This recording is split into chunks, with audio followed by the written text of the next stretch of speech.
mayo de 1984 sucedió una masacre aquí en esta universidad. Todo empezó como un memorial hacia el estudiante José León, conocido como Chucho, que había sido asesinado días antes. Todo lo que empezó como una protesta pacífica terminó en hechos violentos que marcaron la historia de la universidad para siempre.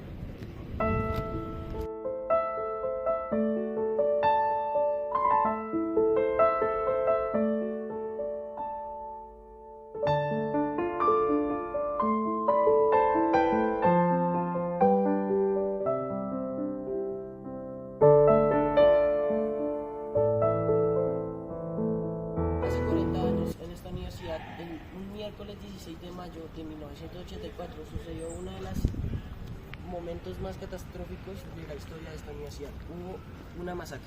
¿Por qué? Porque días anteriores asesinaron a un líder estudiantil llamado Jesús León, alias el Chucho. Esto los estudiantes no se lo tomaron de la mejor manera, lo que los llevó a que hicieran una protesta, pero esta protesta no fue agresiva, fue pacífica, lo que el Estado reaccionó de una manera no adecuada, a lo que los llevó a que llamaran a las Fuerzas Armadas para que estos vinieran a controlarlos, pero en realidad no solo los controlaron, vinieron armados y con gases lacrimógenos, lo que los llevó a una guerra. Esta guerra no solo hubieron heridos, muertos, desaparecidos y muchos detenidos. Esto quedó marcado en la historia de esta universidad.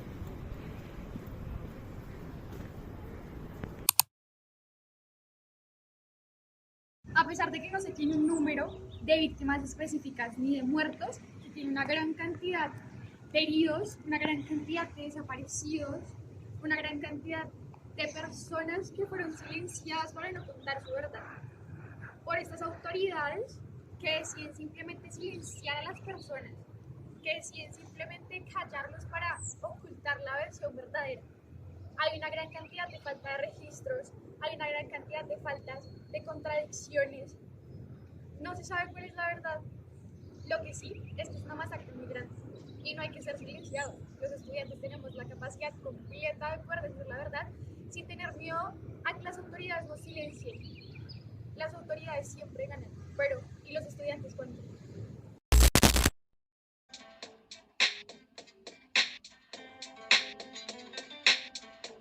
Se escuchó una explosión. Inmediatamente empezaron a disparar.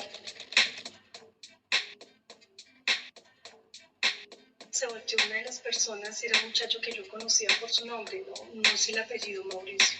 Sé que era de Ciencias Humanas. Y Mauricio se volteó y tenía el brazo herido, le había atravesado una bala de fusil. Y lo primero que pensé es que nos van a matar. Más también de las consecuencias que dejó esto, porque no solo fue en el momento, las consecuencias que dejó fueron varios heridos, muchas personas muertas. Todas estas personas que estuvieron en ese momento para intentar protestar pacíficamente y llega la policía y no les da el derecho a protestar. El trauma colectivo que todas las personas vivieron y vieron cómo mataron a toda esa gente, ¿no creen que ese trauma les puede causar algo a futuro? Todas las personas que pudieron en este momento estar mal solo por ese instante. La verdad prefiero que nos pongamos a pensar y que miren que esta universidad es de las mejores de Colombia y para que por un momento sea manchada para toda la historia, no sé, no me parece.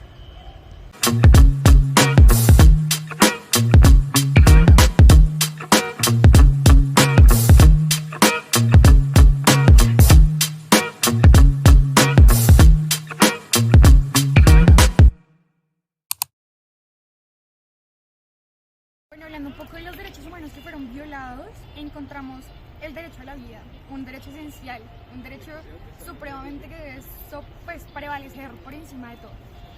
Estos estudiantes fueron silenciados, fueron callados por las autoridades para sencillamente ser ellos los buenos, como siempre tratan de serlo, aunque al final de la historia nunca lo son. El derecho a la educación tiene que prevalecer y fue denegado en esta masacre. Aparte del derecho a la integridad, hay que tomar conciencia y los estudiantes deben dejar de ser silenciados porque nosotros tenemos la razón. Las autoridades simplemente quieren el beneficio propio.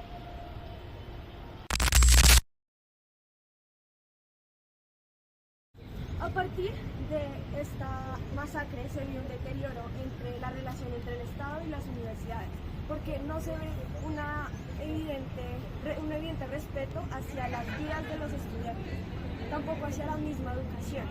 También se dio mucha represión por parte del Estado, ya que a partir de esto se controlaron mucho más las protestas y todas las expresiones que tenían estos de inconformidad a los mismos conflictos que se presentaban o a las inconformidades que tenían los estudiantes.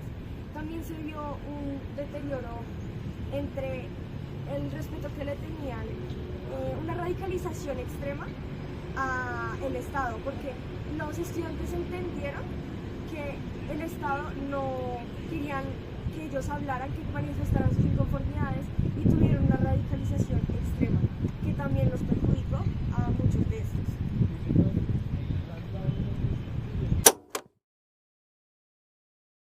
Encontramos con un egresado de la universidad, nos va a dar su postura frente a la masacre de 1984.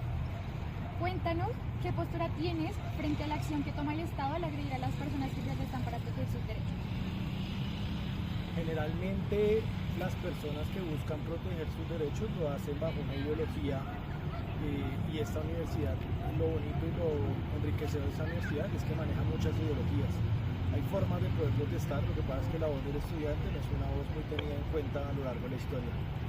En ese momento, cuando el Estado toma posesión de la universidad y cuando de forma violenta agreden a los estudiantes, lo que buscan es imponer una voz de fuerza, y sobre esto los estudiantes también tienen formas y mecanismos para poderlo reprimir sin llegar a ser de la misma forma, porque es una guerra inequitativa. El Estado es el poseedor de las armas, y es así como los estudiantes buscan a través de la voz. Generalmente cuando llegan a estos estados violentos es el último recurso que existe, y generalmente es por defensa propia, y es así como el Estado se aprovecha de esto para poder violentar derechos humanos y violentar a la ley colombiana. Sin embargo, cuando lo hacen, todo esto es a manos de la policía, de la Fuerza Armada, pero políticamente ningún político ni ningún gobernante hubiera estado de acuerdo con esto, porque efectivamente son mecanismos de hecho que no son el último recurso para poderlo hacer. ¿Qué opinas de la violencia que viven los estudiantes de universidades distritales por protestar por las incongruencias del Estado frente a la educación pública? Esta es una opinión personal. Yo creo que la violencia no es un recurso para que la voz sea escuchada, ¿sí? Sin embargo, las incongruencias del Estado con respecto a la educación pública han sido hartas, porque desde el discurso manifiestan cierto tipo de ideología, pero cuando uno va a los hechos, hay violencias que no necesariamente son la fuerza. Reducción del presupuesto es una forma de violencia, acortamiento de las materias para las carreras universitarias es otra forma de protesta. No ponerles contratos de trabajo dignos a los mismos empleados y a los docentes. Casi el 70% de los profesores de acá no son contratados de planta, son contratados por hora o labor, y eso realmente no hace una base sólida para que la educación se siga formando en esta universidad. La violencia, tanto que ejerce el Estado como que ejercen los estudiantes, en ningún momento es admitida. Creo que no es el camino. Sin embargo, cuando estos estamentos se llegan a dar, es de forma unilateral, porque siempre hay uno que ataca primero, y generalmente es el que tiene el control de la fuerza por parte del Estado, y en ese mismo sentido los estudiantes lo que hacen es defenderse. En esta misma lucha hay muchos estudiantes que han muerto, no solo en esta universidad, sino en muchas universidades del país, y esa lucha no necesariamente ha sido de las personas que violentan a la policía. Muchos de ellos han sido agredidos, muertos, por el simple hecho de estar protestando con una mano alzada, con una pancarta, con muchos otros mecanismos que al final, cuando la policía ve, son unos revoltosos y no son estudiantes. Muchas gracias por tu tiempo. Vale.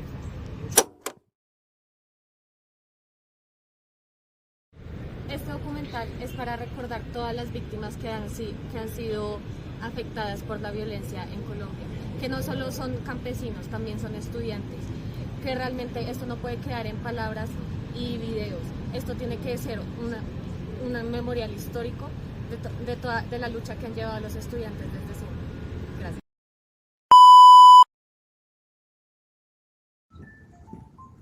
No, alias no.